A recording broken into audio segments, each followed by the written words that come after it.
الحمد لله رب العالمين والصلاة والسلام على سيد الأنبياء والمرسلين اما بعد فاعوذ بالله من الشيطان الرجيم بسم الله الرحمن الرحيم۔ الحمدللہ تربیت حج کے سلسلے کا یہ 8واں اور آخری پروگرام ہے۔ سابقہ پروگرام میں ہماری بات طواف وداع تک پہنچی تھی، جس کو طواف رخصت بھی کہتے ہیں، اور ہم نے آپ کی خدمت میں عرض کیا تھا کہ جو میقات کے باہر سے حاجی تشریف لاتے ہیں، چاہے حج تمتع کر رہے ہوں یا حج قران کر رہے ہوں، حج کے مناسک سے فراغت کے بعد اور مدینہ منورہ کی جانب یا اپنے وطن کی طرف روانگی سے پہلے ایک طواف ان پر واجب ہوتا ہے، جس کو یہی طواف وداع یا طواف رخصت کہا جاتا ہے۔ یہ عام نارمل کپڑوں میں ہی کیا جاتا ہے اور اس سے اتباع، رمل اور سعی نہیں ہوتی، صرف طواف کرنا ہوتا ہے۔ اس کے بعد آب زمزم وغیرہ نوش فرمائیں تو یہ طواف کمپلیٹ ہو جاتا ہے۔ اگر کوئی بہن ان دنوں میں ایام مخصوصہ میں ہوں گی تو ان پر یہ طواف واجب نہیں رہتا ہے، یعنی اگر وہ وقت گزار کر کسی ذریعے سے طہارت کے ساتھ طواف کر سکتی ہوں تو پھر تو کریں گی، لیکن بعض اوقات ایسا ہوتا ہے کہ فلائٹ وغیرہ فکس ہوتی ہیں، سیٹ کنفرم ہو جاتی ہے اور بالکل مہلت نہیں ہوتی، ایسی صورت میں اگر وہ چلی جائیں تو ان پر دم وغیرہ لازم نہیں ہوگا۔ طواف وداع سے فراغت کے بعد اگر بالفضا مدینہ منورہ جا رہے ہیں، کیونکہ بعض پر فلائٹ ایسا ہوتا ہے کہ پہلے مدینہ منورہ آتی ہے، اس کے بعد مکۃ المکرمہ آیا جاتا ہے، اور اگر آپ مکۃ المکرمہ سے مدینہ منورہ کی طرف جا رہے ہوں تو ایک مرتبہ الوداعی طور پر کعبۃ اللہ کے پاس حاضری ضرور ہونی چاہیے۔ آنکھیں جھکا کر کعبۃ اللہ کے پاس پہنچیں، اس پر نظر ڈالیں، اللہ کی بارگاہ میں دعا کریں، آئندہ دوبارہ بار بار آنے کی درخواست پیش کریں، اور روتے ہوئے الٹے قدموں پیچھے ہٹنے کی کوشش کیجیے۔ دل پر رقت طاری ہو، آنکھوں سے آنسو بہ رہے ہوں اور احساس ندامت ہو، کوتاہی کا احساس ہو کہ میں یہاں پر آیا، اللہ کے کرم سے میں نے مناسک ادا کیے، لیکن جیسا ان مناسک کو ادا کرنے کا حق تھا وہ حق ادا نہ کر سکا، اس احساس کے ساتھ جب انسان چلتا ہے تو پھر دل نرم پڑ جاتا ہے، رقت طاری ہوتی ہے اور آنکھوں سے آنسو جاری ہو جاتے ہیں۔ انتہائی حسرت کے ساتھ اس شہر مقدس کی پاکیزہ فضاؤں پر نگاہ ڈالتے ہوئے رخصت ہوں کہ جہاں یقیناً نبی کریم صلی اللہ علیہ وسلم نے اپنی حیات طیبہ کے تقریباً 53 سال گزارے ہیں۔ وہاں پر جو مکۃ المکرمہ کی زیارتیں ہیں وہ ٹیکسی والے بھی باہر ہوتے ہیں، اگر آپ ان سے کہہ دیں گے، ریکویسٹ کریں گے تو وہ آپ کو تمام زیارتیں کروا دیں گے۔ یہ آپ حج کے دوران بھی کر سکتے ہیں، بہت ساری زیارتیں تو ویسے پوری ہو جاتی ہیں، اور طواف وداع کے بعد بھی کر سکتے ہیں۔ لیکن یہ یاد رکھیے گا، بہتر یہ ہوتا ہے کہ اگر آپ طواف وداع کرنے کے بعد مکۃ المکرمہ میں ٹھہر گئے اور دوبارہ مسجد حرام میں داخلے کا آپ کو موقع ملا، مثلا نماز وغیرہ پڑھنے آپ آ گئے ہیں، تو پھر دوبارہ طواف وداع کر لیا جائے، یہی افضل اور اولا ہے۔ اب آپ جب مدینہ منورہ کی طرف روانہ ہوں تو ہمارا مشورہ ہے کہ ایک تو فضائل مدینہ منورہ پہ مشتمل کوئی کتاب ضرور زیر مطالعہ رکھیے۔ اس کے علاوہ جیسے کہ پہلے آپ کو بتایا تھا کہ کچھ خوش الہان نعت خانوں کی کیسٹ اپنے پاس رکھیے اور دوران سفر وہ کیسٹیں سنتے رہیے، تو انشاءاللہ بہت ہی ذوق و شوق طاری ہوگا، ایک کیفیت طاری ہوگی، اور نبی کریم صلی اللہ علیہ وسلم کی بارگاہ میں حاضری کا جذبہ بڑھے گا۔ جب مدینہ منورہ کی پرکیف فضاؤں پر، وہاں کے مکانات وغیرہ پر، اس شہر مقدس پر نگاہ پڑے تو درود پاک کی کثرت کرنی چاہیے، کثرت کے ساتھ درود پاک پڑھیں، اور جب شہر میں داخل ہوں تو انتہائی ندامت طاری ہونی چاہیے، جیسے ایک بھاگا ہوا مجرم اپنے آقا کی بارگاہ میں حاضر ہوا ہو، کیونکہ یہ وہ بارگاہ ہے کہ جہاں پر جو شخص پہنچ جاتا ہے الحمدللہ بحکم الہی کبھی بھی مایوس نہیں ہوتا، کیونکہ یہ قرآن کا فیصلہ ہے۔ اللہ تعالیٰ نے ارشاد فرمایا کہ اے حبیب کریم صلی اللہ علیہ وسلم، اگر یہ لوگ اپنی جانوں پر ظلم کر بیٹھیں تو آپ کی بارگاہ میں حاضر ہوں، پھر اللہ تبارک و تعالیٰ کی بارگاہ میں استغفار کریں، اور یہ رسول یعنی آپ بھی ان کے لیے استغفار کریں، تو یہ ضرور اللہ تبارک و تعالیٰ کو بخشنے والا مہربان پائیں گے۔ لہذا بارگاہ رسالت ایک ایسی بارگاہ ہے کہ جہاں پر ریکویسٹ جو بھی پیش کی جاتی ہے، جو مغفرت کی درخواست پیش کی جاتی ہے، وہ رد نہیں ہوتی، بلکہ اللہ تبارک و تعالیٰ اپنی کرم نوازی سے ضرور بندے کو مغفرت کا تحفہ عطا فرماتا ہے۔ بہتر یہ ہے کہ جب آپ کی مزار پر انوار پر حاضری ہو، مسجد نبوی میں حاضری ہو، تو آدمی بالکل ذوق و شوق کے ساتھ ہو۔ اس ذوق و شوق کو بحال رکھنے کے لیے بہتر ہوتا ہے کہ پہلے آپ اپنے ہوٹل میں چلے جائیے، آرام کیجئے، کچھ کھانا پینا ہے تو کھا لیجئے، اگر نیند آ رہی ہے تو اچھی طرح سو لیجئے۔ یہ کوئی بے ادبی نہیں ہے کہ آدمی جیسے ہی پہنچے فوراً بارگاہ رسالت میں حاضری کی کوشش کرے، وہ کوشش کرے تو ادب ہو اور نہ کرے تو بے ادبی ہو، ایسا معاملہ نہیں ہے۔ آرام کرنے کے بعد پھر بالکل فریش ہوں، تازہ غسل کریں،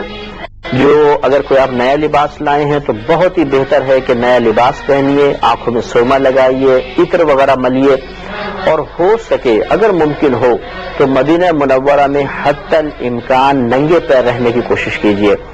کیونکہ یہ وہ شہر مقدس ہے جہاں نبی کریم صلی اللہ علیہ وسلم کے بارہا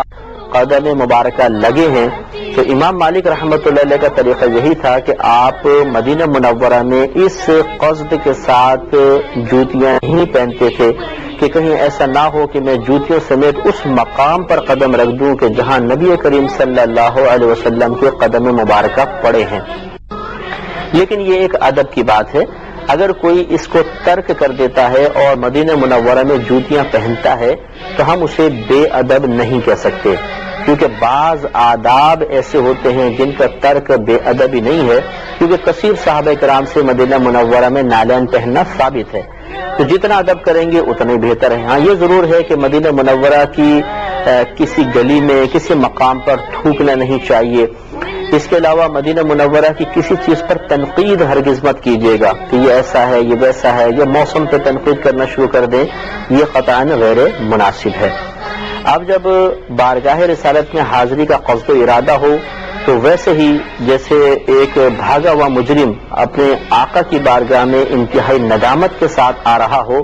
ویسا ہی ایک منظر بن جائے تو بہت ہی بہتر ہے کہ نگاہیں جھکی ہوں، آنکھوں سے آنسو جاری ہوں، اپنے گناہوں کا احساس ہو، نبی کریم صلی اللہ علیہ وسلم کے وسیلہ جلیلہ سے اللہ تعالیٰ کی بارگاہ سے جو انعام و اکرام ہم پر ہوا وہ تصور ذہن میں ہو، اور روتے ہوئے ہم آقا کی بارگاہ میں حاضر ہو جائیں۔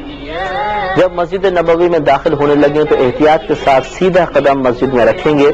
اور اگر وقت مکروہ نہ ہو تو تحیۃ الوضو اور تحیۃ المسجد بھی ادا فرما لیں۔ اس کے بعد اب سنہری جالیوں پر حاضری کا موقع آئے گا۔ مدینہ منورہ میں ہی نہیں بلکہ حج کے دوران کثرت کے ساتھ درود پاک پڑھنا چاہیے، اور یہاں تو خاص طور پر درود کی کثرت کرنی چاہیے، انتہائی ادب و احترام کے ساتھ آہستہ آہستہ چلتے ہوئے، کوئی بے ادبی نہ ہو، آواز بالکل اس بارگاہ میں بلند نہیں ہونی چاہیے، اور سنہری جالیوں پر حاضری کی کوشش فرمائیں۔ جب آپ حاضری کے قریب آ جائیں تو ادب یہی لکھا ہے محققین نے، ان با ادب علماء کرام نے جو واقعی آداب بارگاہ رسالت جانتے تھے کہ جالیوں سے کم و بیش 4 قدم کے فاصلے پر آپ کھڑے ہوں۔ علماء محققین اور مؤدبین کے نزدیک جالیوں کو، سنہری جالیوں کو ہاتھ لگانا یہ بے ادبی ہے،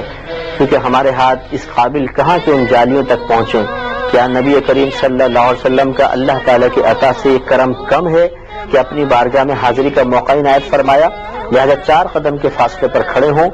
اور ہاتھ باندھ کر ادب سے پہلے نبی کریم صلی اللہ علیہ وسلم کی بارگاہ میں سلام عرض کریں، السلام علیکہ یا ایھا النبی۔ پھر آپ کے جو دونوں خلفاء ہیں ان کی بارگاہ میں ادب سے سلام عرض کریں، اور پھر نبی کریم صلی اللہ علیہ وسلم کی بارگاہ میں کثرت کے ساتھ شفاعت کا سوال کریں، شفاعت کی درخواست پیش کریں۔ عربی میں بھی کر سکتے ہیں تو یوں کہہ دیں کہ اسألک الشفاعۃ یا رسول اللہ، اسألک الشفاعۃ یا رسول اللہ۔ اور عربی میں نہیں آتی تو آپ کسی بھی زبان میں کہیے، بلکہ حقیقت یہ ہے کہ ہمارے نبی کریم صلی اللہ علیہ وسلم بعطائے الہی ہمارے دل میں پیدا ہونے والی نیت، خطرات اور ارادوں پر بھی واقف ہیں، تو آپ دل میں ہی جب یہ ارادہ کریں گے کہ میں اپنے نبی کریم صلی اللہ علیہ وسلم سے شفاعت کا سوال کر رہا ہوں، تو یقیناً اللہ تعالیٰ کی عطا سے وہ ہمارے دل کے خطرات پر واقف ہوں گے، اور انشاءاللہ ہماری درخواست اس بارگاہ میں رد نہیں ہوتی ہے۔ اللہ تعالیٰ نے اپنے حبیب سے ارشاد فرمایا وَأَمَّا السَّائِلَ فَلَا تَنْهَرْ، کہ حبیب کریم صلی اللہ علیہ وسلم جب کوئی سائل آپ کی بارگاہ میں آئے تو اسے جھڑکیے مت، یعنی اسے نا امید مت کیجیے، کیونکہ دینے والی ذات تو حقیقتاً اللہ تعالیٰ کی ہے۔ ہمارے نبی کریم صلی اللہ علیہ وسلم اس بارگاہ سے انعام دلوانے کا بہت بڑا ذریعہ اور وسیلہ ہے۔ تو انتہائی ادب کے ساتھ وہاں پہ کھڑے ہو کے آپ درود و سلام پیش کریں، اور پھر جب آپ فارغ ہو جائیں تو انتہائی ادب سے آپ باب البقیع سے باہر تشریف لے جائیے۔ جب بھی موقع ملے ضرور بارگاہ رسالت میں حاضر ہوں، اپنا زیادہ تر وقت مسجد نبوی میں گزارنے کی کوشش کریں، اور جیسے کہ حدیث کریمہ ہے کہ نبی کریم صلی اللہ علیہ وسلم نے ارشاد فرمایا کہ جس نے میری مسجد میں 40 نمازیں لگاتار ادا فرمائی، اور لگاتار کی قید بعض اوقات فقہا خود بھی لگاتے ہیں کہ لگاتار 40 نمازیں جس نے ادا کر لیں تو نبی کریم صلی اللہ علیہ وسلم ارشاد فرماتے ہیں کہ اللہ تبارک و تعالیٰ اسے دوزخ سے نجات عطا فرما دے گا۔ اس لیے کوشش یہی کرنی چاہیے کہ کوئی نماز نہ نکلنے پائے اور تمام نمازیں مسجد نبوی میں ادا کریں۔ نبی کریم صلی اللہ علیہ وسلم کے روضہ انور اور منبر اقدس کے درمیان جو حصہ ہے اسے جنت کی کیاری کہا جاتا ہے۔ کہا جاتا ہے کہ یہ حدیثوں کے مضامین یہی ہیں کہ یہ جنت سے اتارا ہوا ٹکڑا ہے، تو وہاں پر بھی آپ کثرت کے ساتھ نوافل پڑھنے کی کوشش کریں کہ بہت ہی مقام مقبولیت ہے، اور دعا بھی کریں۔ اسی طرح منبر اقدس رسول صلی اللہ علیہ وسلم پر حاضر ہو کر دعا کریں۔ جب آپ روضہ انور کے پچھلی سائڈ پر آئیں گے تو وہاں پر ایک چبوترا بنایا ہوا ہے، یہ اصحاب صفہ کا چبوترا کہلاتا ہے۔ صفہ کے چبوترے کو کہتے ہیں جہاں پہ تقریباً کم و بیش کم سے کم 70 صحابہ تو ہوتے تھے، تعداد زیادہ بھی ہو سکتی تھی، اور یہ چبوترے پر بیٹھ کر نبی کریم صلی اللہ علیہ وسلم سے علم دین سیکھا کرتے تھے، تو وہاں پر اس کو یادگار بنا دی گئی ہے، اس میں بھی آپ نوافل ادا کریں۔ جیسے مسجد نبوی کا ہر مقام انتہائی بابرکت ہے، جہاں پر بھی آپ نوافل ادا کریں گے انشاءاللہ بہت ہی برکت اور فضیلت حاصل ہوگی۔ قریب ہی جنت البقیع کا قبرستان ہے، کوشش یہی کیجیے کہ اس قبرستان کے اندر داخل نہ ہوں بلکہ باہر سے ہی آپ فاتحہ پڑھیں، کیونکہ وہاں کی قبور کو مسمار کر دیا گیا ہے۔ وہاں تقریباً 10,000 صحابہ کرام کے مزارات تھے، اب چونکہ قبور مسمار ہو گئی ہیں، انہیں زمین کے ساتھ برابر کر دیا گیا ہے، تو ہو سکتا ہے کہ آپ کو معلوم نہ چلے اور آپ نادانستہ طور پر کسی صحابی کی قبر انور پر اپنا قدم رکھ دیں۔ یہ تو عام مومن کی قبر کے بہت احترام کا حکم ہے کہ نبی کریم صلی اللہ علیہ وسلم نے ایک شخص کو دیکھا کہ وہ ایک قبر سے ٹیک لگا کر بیٹھے ہوئے تھے، تو فرمایا کہ اے شخص، نہ تو صاحب قبر کو تکلیف پہنچا اور نہ یہ تجھے تکلیف پہنچائے، یعنی تجھے تکلیف پہنچانے سے مطلب یہ بروز قیامت تیرے خلاف دعویٰ دائر کر سکتا ہے۔ لہذا جب عام آدمی کی قبر کے احترام کا اتنا حکم ہے تو صحابہ کی قبور کے احترام کا کتنا زبردست حکم ہوگا، اس لیے باہر سے آپ فاتحہ پڑھیں۔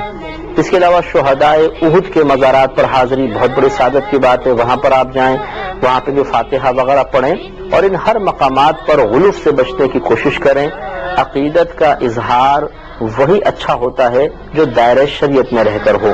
تو بعض نادان قسم کے لوگ ہوتے ہیں جن کو اتنے آداب سے واقفیت نہیں ہوتی، وہ اپنے جذبات سے مغلوب ہو کر کچھ ایسی حرکات کا صدور کر بیٹھتے ہیں کہ جو شرعاً ممنوع ہوتی ہیں، تو ان کے متعلق دل میں برا خیال بھی نہیں لانا چاہیے، لیکن بہت سوچ سمجھ کر وہاں قدم اٹھانا چاہیے۔ غار ثور پہ جائیے، غار حرا میں جائیے، وہاں نوافل کا موقع ملے تو بہت ہی بہتر ہے۔ اور اسی طرح جو باہر ٹیکسی والے ہوتے ہیں، اگر آپ ان سے کانٹیکٹ کریں گے تو وہ آپ کو مدینہ منورہ کی تمام تقریباً متبرک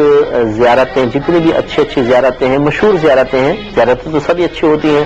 تو وہاں وہ آپ کو لے جائیں گے اور انشاءاللہ زیارت ہو جائے گی۔ جب تک مدینہ منورہ میں رہیں کوشش یہی کیجیے کہ ایک لمحہ بھی ضائع نہ ہو۔ مکہ المکرمہ میں ایک نیکی 1,00,000 نیکیوں کے برابر ہے، اور مدینہ منورہ میں ایک نیکی 50,000 نیکیوں کے برابر ہے۔ اس لیے کوشش یہ ہونی چاہیے کہ ان دونوں مقدس شہروں میں ہمارا وقت بالکل ضائع نہ ہو۔ قضا نمازیں اگر باقی ہیں تو وہ کثرت کے ساتھ ادا کریں، درود پاک کی کثرت کریں، قرآن پاک کثرت کے ساتھ پڑھیں، نیکی کا حکم کریں، برائی سے روکیں، صدقات و خیرات بہت زیادہ کریں۔ یہ بھی یاد رکھیے کہ ایسے متبرک مقام سے خالی ہاتھ آ جانا یہ مناسب نہیں ہوتا۔ نبی کریم صلی اللہ علیہ وسلم کا فرمان ہے کہ جب تم سفر سے اپنے گھر کو لوٹ کر آؤ تو کوئی تحفہ ضرور ساتھ لاؤ، اگر کچھ نہ ملے تو اپنی جھولی میں چند پتھر ہی ڈال کر لے آؤ. یہ مبالغہ ہے اس بات میں کہ اللہ کو یہ بہت محبوب ہے کہ کوئی تحفہ لایا جائے، لہذا وہاں کے تبرکات لانے میں شرعاً کوئی حرج نہیں ہے. مدینہ منورہ کی مٹی میں شفا ہے، تو وہ جو شفا کی مٹی تراب شفا کہتے ہیں اس کو، وہ بھی آپ لے کر آئیے. کھجوریں، تسبیحات، مصلی وغیرہ لینے میں شرعاً کوئی قباحت نہیں ہے. یہ چیزیں ضرور لے کر آئیے. اور جب بارگاہ رسالت سے رخصت کا موقع آئے تو بہت زیادہ دل پہ رقت طاری ہونی چاہیے. وہ موقع جو اللہ تبارک و تعالیٰ نے آپ کی حیات طیبہ میں وہ منظر جس کو آپ خواب میں دیکھا تھا وہ آپ کو حقیقت میں دکھلا دیا ہے. ہو سکتا ہے کہ پھر زندگی اتنی مختصر ہو، ایسے حالات بن جائیں کہ دوبارہ آنے کا موقع نہ ملے، تو خوب دل پر رقت طاری ہونی چاہیے، آنکھوں سے آنسو جاری ہوں. جیسے ایک بچے کو اس کی ماں سے چھینا جاتا ہے، بچہ ماں کی گود سے دور ہو رہا ہوتا ہے، یا جیسے چھوٹے سے بچے کا انتقال ہو جائے تو اس کی ماں کس طرح بلک بلک کر روتی ہے، اس سے زیادہ رقت ہمارے قلب پر طاری ہونی چاہیے کہ ہمارے نبی کریم صلی اللہ علیہ وسلم جو یقیناً یقیناً یقیناً اپنی قبر انور میں اسی طرح حیات ہیں جیسے آج سے کم و بیش 1500 سال پہلے تھے.